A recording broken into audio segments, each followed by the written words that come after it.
What the fuck is up, YouTube? Today we're talking about the Elden Ring movie. I'm just gonna go over all the stuff that we know, all the stuff that I think you might like to know, and then my personal opinions on it and what I expect. So if that sounds like something you'd be interested for, and sit down and lend me your ear. A lot of people are probably wondering why they're making an Elden Ring movie and how it's what the plot is going to be and how it's really going to shake out. And right now, all we really know is that Alex Garland is set to direct it. There were a couple of rumors circulating A24 is going to produce it, and those rumors ended up being true. But the reason why they would make this is pretty obvious. They want to make a lot of money. In 2025 alone, we've seen an announcement for a live action Zelda movie. The Minecraft movie has grossed nearly $1 billion. And in past years, the Mario movie crossed $1 billion, and there have been 3 Sonic movies.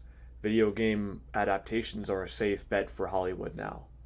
But just because you can make the movie and you can make a ton of fucking money doesn't mean that the story is fit for that medium. And it doesn't mean that it will be faithfully recreated or faithfully adapted, or what makes Elden Ring special very well may be lost in translation from game to screen. In my opinion, the plot of the game Elden Ring would be very hard to meaningfully adapt into a film, because you immediately run the question of what do you do with the Tarnished. But that's not really fair. So if you make some character adjustments to the Tarnished and you make him a real guy, or maybe you do like who has a very similar quest of the Tarnished, how did that work? Do we see every single fucking deathbed catacomb and every unaltered tree spirit he's fighting? You know, I'm being hyperbolic, but I think even a fat amount of the main areas of Elden Ring, you wouldn't have time to capture them.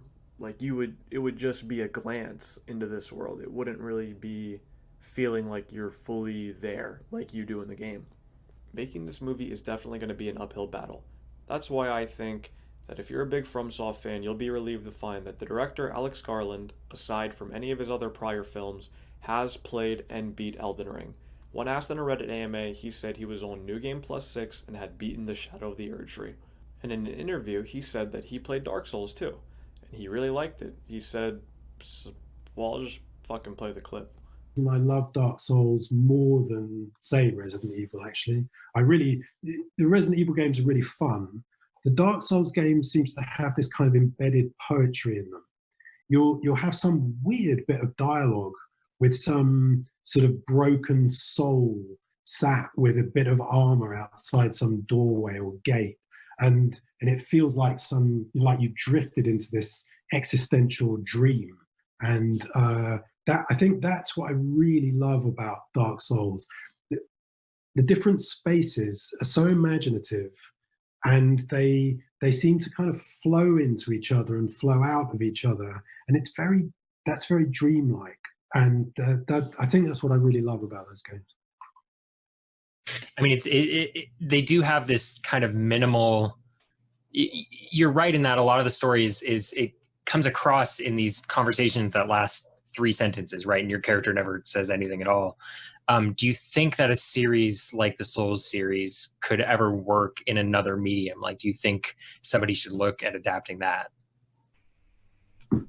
I can't imagine how you do a Dark Souls film or TV adaptation, because say The Last of Us, it has a particular kind of narrative thread to do with the relationship between this man and this little girl, and it's a road movie in a way, or a road trip, and so it's quite easy to see how you would parcel that out into character development and set pieces and so on. Dark Souls, the quality that makes Dark Souls special is probably unique to video games. I could imagine doing a 10-minute short for Dark Souls, and it wouldn't really be a story. It would be like a tone, like a sequence of moments. But it's not a movie. It would be like a 10-minute thing. What do you think? Is this guy really a gamer, or is he lying to you so he can fucking trick you into seeing a shitty movie? I don't know. I think he's probably a gamer, is my opinion, but leave what you think in the comments below. But a director is just one paint on the canvas. What really inspired my confidence in this movie was seeing George R. R. Martin listed as a producer on the official Bandai Namco website. Here it is. I'll put the link in the description too. But this means he's not writing The Winds of Winter, but rather helping to develop this movie. You're probably thinking, what does beloved American author George R. R. Martin know about producing television? And that makes sense. But believe it or not, there was a time before HBO money would bankroll any milk of the poppy bar or movie theater idea George Martin had. A time when George had to pull himself up by those adorable little suspender straps and work in Hollywood for a living. I'm not saying just because George R. R. Martin made some shitty episodes of Beauty and the Beast and produced Game of Thrones Season 8 means he's going to do an amazing job with the Elden Ring movie. What I'm saying is that George Martin knows this industry and has spent time in it, and has also, of course, wrote a large majority of the mythology that the game is based on. When asked about the Elden Ring movie, Miyazaki said, quote, "I don't see any reason to deny another interpretation or adaptation of Elden Ring, a movie for example, but I don't think myself or From Software have the knowledge or ability to produce something in a different medium." So that's where a very strong partner would come into play. We'd have to build a lot of trust and agreement on whatever it is we're trying to achieve, but there's interest for sure. From Software is going to keep Elden Ring on a very tight leash, and ultimately anything they're unhappy or not comfortable with won't be put out. And I think that George R. R. Martin's presence is also a major factor.